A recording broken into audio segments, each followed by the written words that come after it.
지난주는 그동안의 상승을 좀 마무리하면서 큰 조정이 있었습니다. 한국 시장 조정이 훨씬 컸고요. 그래서 11월 5일 수요일 날 주식 잔고는 이제 거래 정지된 종목하고 핑크퐁 관련주인 삼성출판사를 제외하고는 전량 매도를 했습니다. 오늘 영상은 전량 매도한 이유가 무엇이고 그 이후의 전략을 어떻게 가져갈 것인지 그것에 대해서 이제 중점적으로 다루고 최근 변동성이 큰 시기이기 때문에 뭐 나스닥 선물이나 코스피 선물이나 지난주부터의 매매 한번 그 손익을 한번 살펴보고요. 11월 4일 날 영상 올려드릴 때 캡처했던 화면입니다. 이제 미실현 손익은 한 1억 900만 원 정도 됐고요. 수익률은 34% 정도 됐었죠.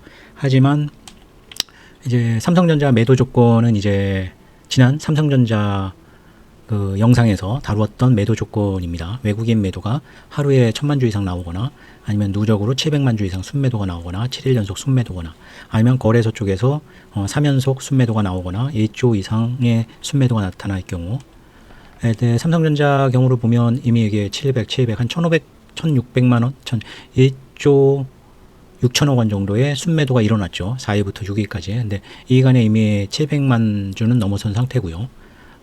하이닉스도 거의 한 10월 10일 정도부터는 중간에 두 번의 순매수가 있지만 꾸준히 순매도하는 형태고요. 거래소 쪽이 좀 심각했는데 4일부터 이제 엄청난 순매도가 일어났죠. 사실 그 전에도 1조 6천억 원.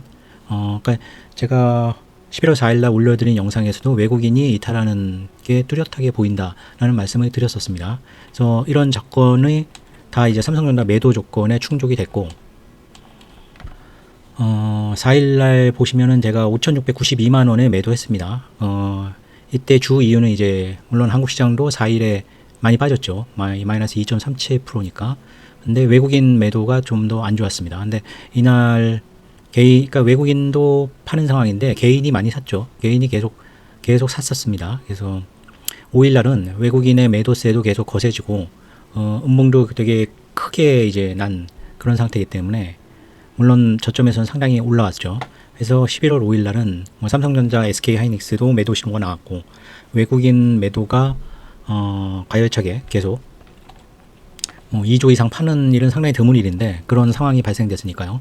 이렇게 전량 매도한 경우가 이제 이렇게 크게 하락한 경우 나스닥이 올라가면은 그 다음날 급반등할 수가 있습니다. 물론 이날도 나스닥이 올라가지고 11월 6일 날은 굉장히 갭이 크게 떠서 시작을 했지만 또 상당히 큰 음봉이 나가지고 뭐 상승으로 마무리하긴 했지만은 계속 그 하락 추세가 이어지는 그런 모습을 보였습니다. 11월 6일까지.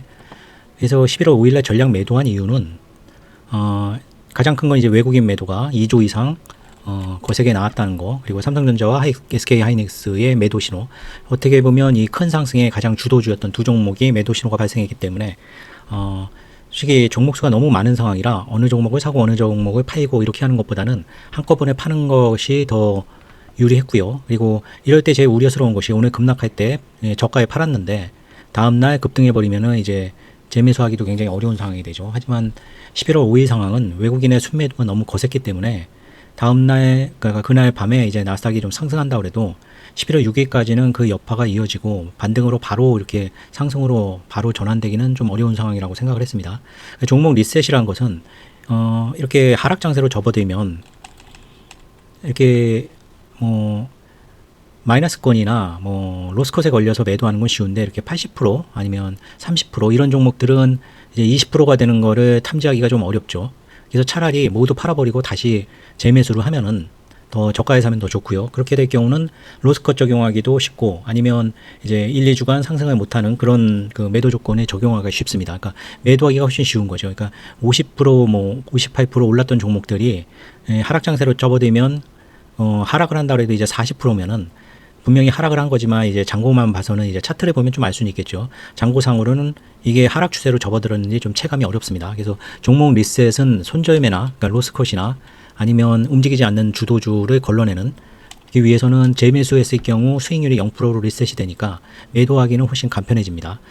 물론 주식에만 전념하시거나 아니면 그 직장이 있고 이러신 분들은 이런 전략을 적용하기가 좀 어렵겠죠. 종목수가 적거나 이러면 그 종목이 지금 상승 추세인지 하락 추세인지 확실하게 알 수 있기 때문에 이렇게 전략 매도를 굳이 할 필요는 없습니다. 하지만 저 같은 경우는 이제 선물 매도를 치고 뭐 같이 하는 상황이기 때문에 아예 전략 매도를 하고 리셋을 시킨 다음에 그 다음날 또 하락을 하면 재매수를 좀 기다려보고 상승 조건이 나타나면 다시 그 하락이 좀 크게 했던 종목들 위주로 이제 순매수를 다시 들어가고 그런 차원에서 11월 6일하고 7일에는 매도 규모의 한 5분의 2, 한 40% 정도는 순매수를 했습니다. 하지만 이제 7일에도 또 큰 하락이 또 나타났었죠. 하지만 이제 저점 매수가 있기 때문에 계속 저점에서 뭐 목요일에 수요일에는 뭐 한 20포인트 그리고 금요일에도 거의 뭐 10포인트 이상의 저가에서의 상당한 저가 매수세를 보여줬습니다.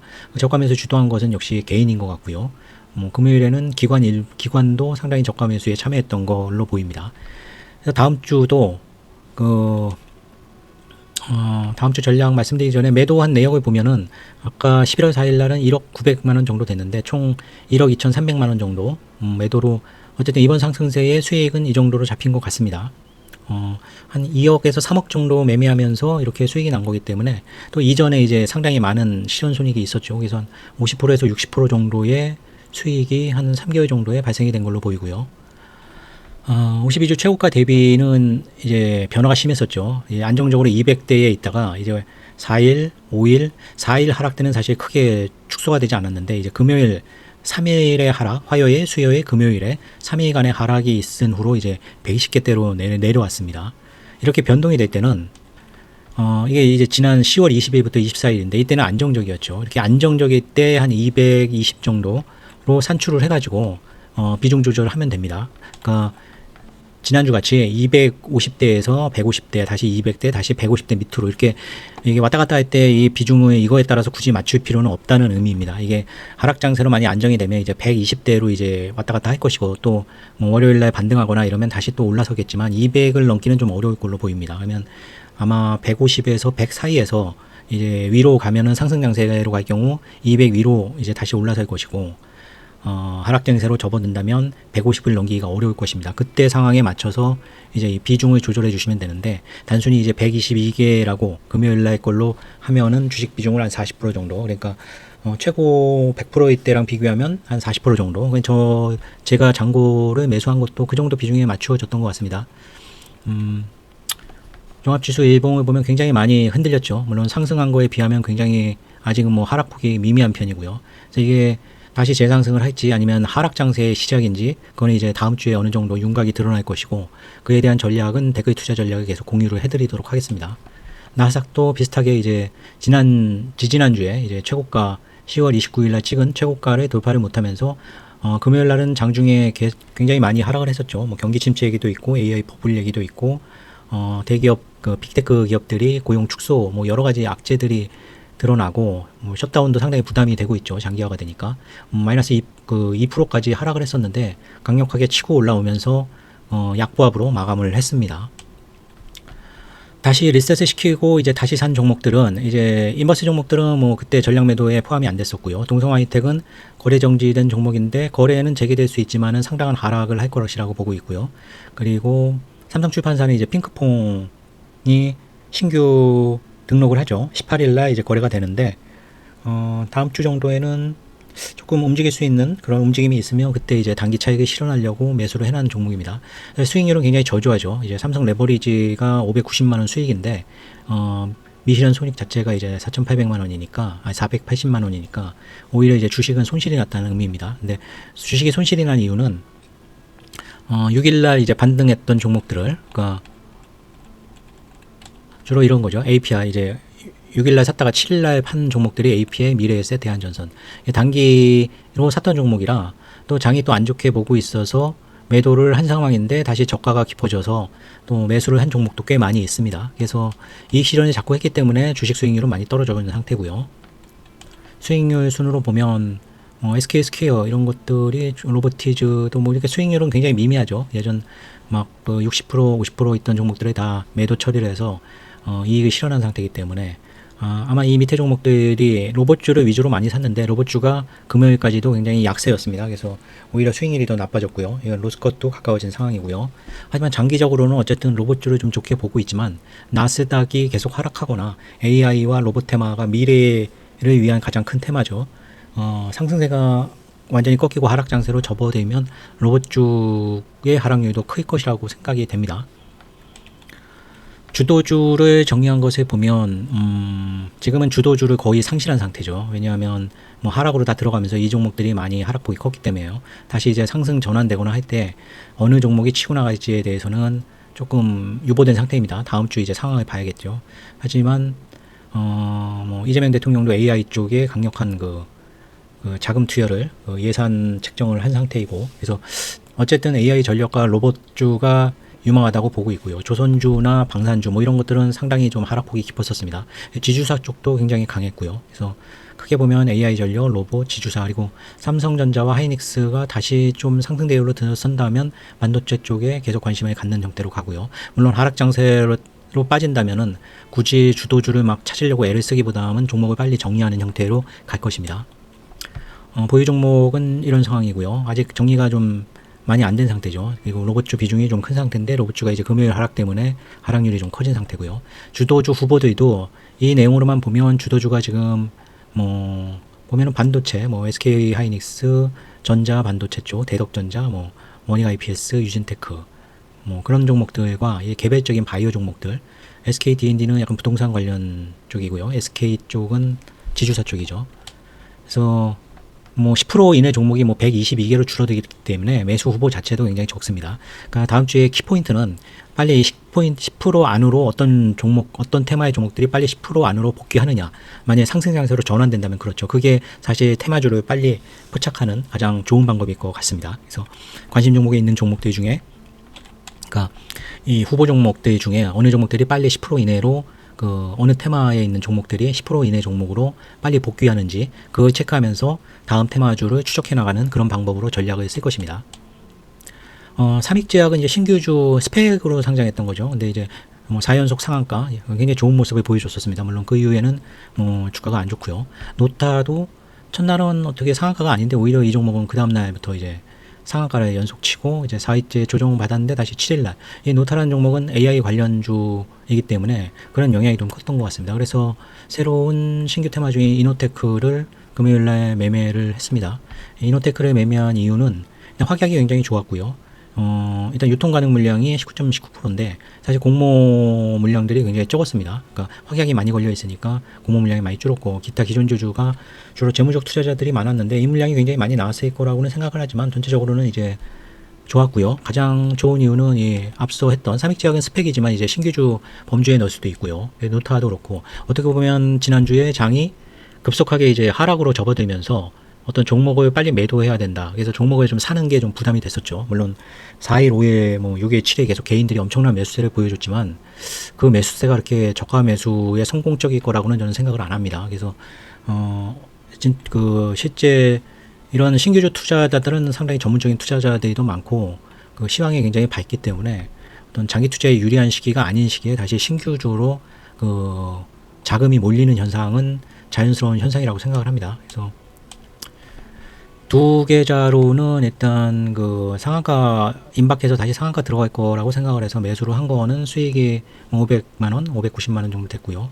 이 종목은 시가에 매수했다가 중간에 이제 되돌림 때 판 거죠. 사실 좀 잘못된 매매였습니다. 수익은 뭐 3,200만원 정도 됐지만 사실 상한가 갈 거라는 걸 어느 정도 확신을 하고 뭐 시가에 매수했던 종목이기 때문에 되돌림에 굳이 그 매도할 필요는 없었습니다.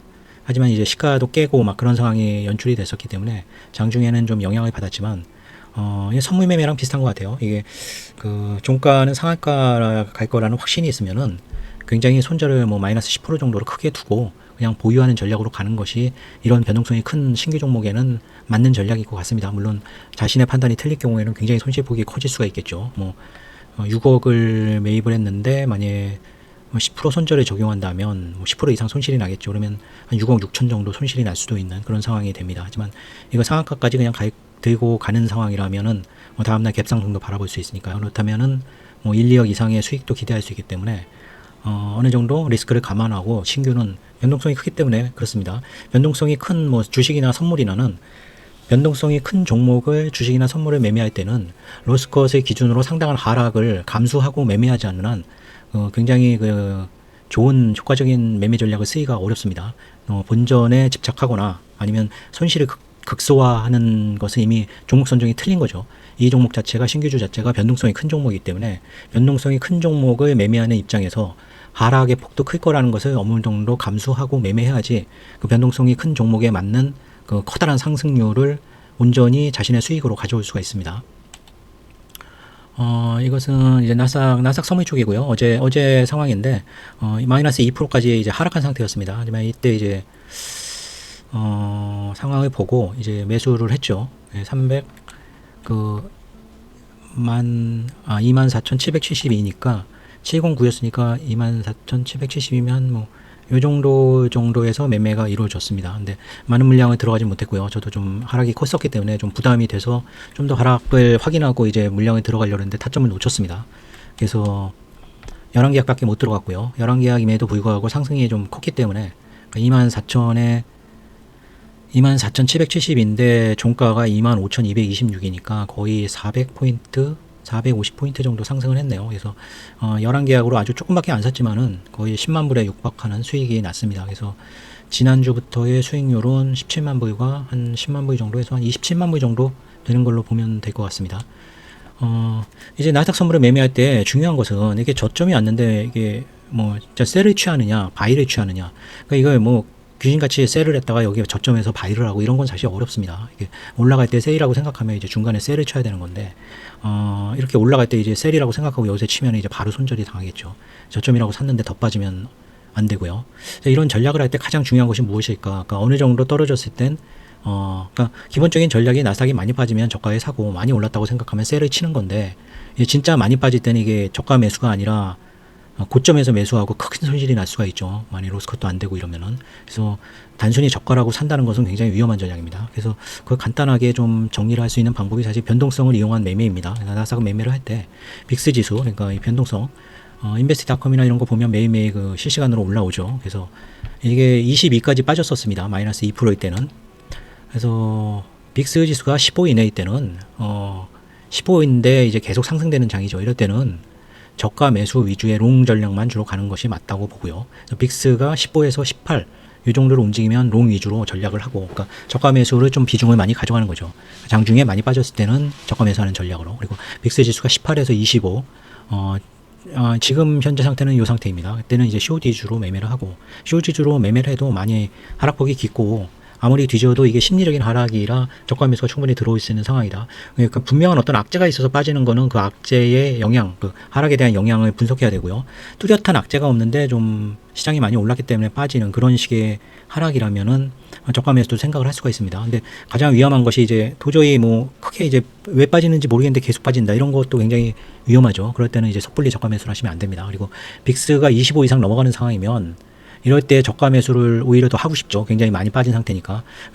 그런데 이렇게 빅스가 25 이상에서 저가 매수가 분명히 도이긴 돕니다. 어느 순간. 하지만 그 도이기 뭐 1시간 전에도 이제 마진콜을 당할 수 있는 거라 빅스 25 이상에서는 쇼디주의 전략, 그러니까 숏 전략만 쓰는 것이 맞다고 봅니다. 그래서 빅스가 최소한 만약 50 정도까지 갔다 그러면 50에서 한 40 정도로 좀 빅스가 상당히 축소되는 것을 보고 이제 저가 매수를 하거나 이래야지, 빅스가 30, 40에서 계속 증가되는 상황에서 굉장히 장이 낙폭이 크다고 저가 매수 섣불리 들어갔다가는 특히 이런 빅스가 클 때는 변동성이 엄청나게 크죠. 나스닥이 한 1시간 만에 200포인트, 300포인트를 위아래로 왔다 갔다 하기 때문에 어설프게 저가 매수했다가는 마진콜 당하고 계좌가 닫혀버릴 수도 있습니다. 코스피 쪽은 굉장히 좋았죠. 변동성이 이렇게 44에 이릅니다. 코스피 변동성은요. V 코스피 이제 코스피 200 변동성을 보면 이렇게 나오는데, 변동성이 지금 극단으로 치닫고 있죠. 하루에 20포인트, 30포인트 왔다 갔다 하기 때문에 선물 매매 하시는 분들은 굉장히 큰 수익을 낼 수도 있지만, 선물 매매 자체가 제로섬이기 때문에 굉장히 내가 방향을 잘 맞추면 굉장히 많은 돈을 벌겠네 하지만 그 방향을 거꾸로 갔다가는 엄청나게 큰 손실을 맞을 수밖에 없는 것이 코스피 선물입니다. 당연히 이런 때는 추세 추종 시스템이 유효한 성적을 낼 수가 있고요. 근데 추세라는 것이 이제 변동성이 크게 나타나기 때문에 그냥 로스컷 전략만 적용했다가는 마이너스 20포인트 빠졌다가 도로 20포인트 올라오는 상황도 발생되기 때문에 몇 억씩 벌었다가 도로 몇 억을 다 뱉어낼 수도 있죠. 그래서 좀 더 융통성 있는 전략이 필요한 시기입니다. 코스피 선물은 성적이 좋았습니다. 지난주부터는 이쪽 총 6개 계좌인데 이제 5개 계좌가 시스템 나온 거 보면 11.1억, 그리고 이쪽은 작은 계좌인데도 1억 8,500 정도 수익이 났고요. 이 계좌는 6억 9천 정도. 그러니까 이 중에서 이제 수익이 크게 난 계좌는 시스템으로 운영한다고 보시면 되고요. 1억 8천 이런 건 손매매 계좌라고 보시면 됩니다. 6억 9천 이건 시스템 계좌고, 뭐 손익을 보면은 뭐 5,400씩 깨진 날도 있지만은 뭐 이런 날은 어쩔 수가 없죠. 뭐 4억 뭐 1억 6천 이렇게 수익이 난 날이 있기 때문에 뭐 이때도 마찬가지입니다. 7억 3천 뭐 3억 3천 이 계좌가 좀 제일 큰 계좌고, 피터링이 많이 돼서 실제 매매하는 날은 별로 없습니다. 이 계좌들도 이제 손실이 있고 뭐 이렇게 수익이 있고 해서 5억 8천 정도 수익이고요. 이 계좌는 이건 조금 손매매 계좌인데 뭐 이렇게 막 하락도 굉장히 큽니다. 근데 수익도 있고 뭐 1억씩 손실 났는 일이 있네요. 손매매라 이게 방향을 잘못 잡으면 이렇게 크게 이제 손실이 날 수가 있습니다. 아, 이것은 손실이 아니고 이제 매도와 매수를 합쳐서 수익으로 잡히네요. 제가 잘못 생각했네요. 1억 손실이 난 게 아니라 1억 500하고 1억 100이기 때문에 400, 이날은 400만 원 수익이라는 그런 의미입니다. 그래서 전체적으로 수익은 3,600만 원 잡혔고요. 이번 주 영상은 이제 복잡하게 다 말씀을 드렸죠. 나스닥 선물, 뭐 신규 종목, 주식, 한국 주식, 그리고 코스피 선물까지 말씀을 드렸는데, 변동성이 높은 시기라 뭐 고수익을 기대할 수도 있지만 방향을 잘못 잡거나 내가 시장과 반대로 나가면 굉장한 손실이 날 수도 있는 상황입니다. 다음 주는 어쨌든 금요일 날 나스닥이 크게 빠졌다가 변동성이 극대로 확대가 됐다가 저가 매수가 아직 살아있다는 것을 보여줬기 때문에, 월요일 날 한국장은 일단 외국인이 매도를 주도했기 때문에 외국인이 금요일 날엔 매도를 지속하긴 했지만 그 폭이 그렇게 크진 않았었죠. 그래서 외국인의 어떤 코스피 매매와 선물 매매 이거를 중점적으로 봐야 될 것 같고요. 이 푸 쪽에 좀 늘리는 거 아직도 뭐 그 외국인은 매도 쪽은 포지션인 것 같습니다. 선물은 살짝 이제 플러스로 돌아섰긴 했지만 뭐 선물 매매야 뭐 차익 거래, 비차익 거래, 뭐 옵션하고 해지 거래 뭐 여러 가지가 있기 때문에 단순히 이걸로 보기는 어렵고, 이 코스피의 순매도가 가장 좀 우려되는 상황인 것 같고요. 그래서 다음 주도 굉장히 발빠른 전략이 필요하기 때문에 중요한 변동 사항이 있으면 댓글 투자 전략에 공유를 하도록 하겠습니다. 다음 주도 높은 수익 올리시기를 기원하겠습니다. 영상 시청해 주신 분들 감사드립니다.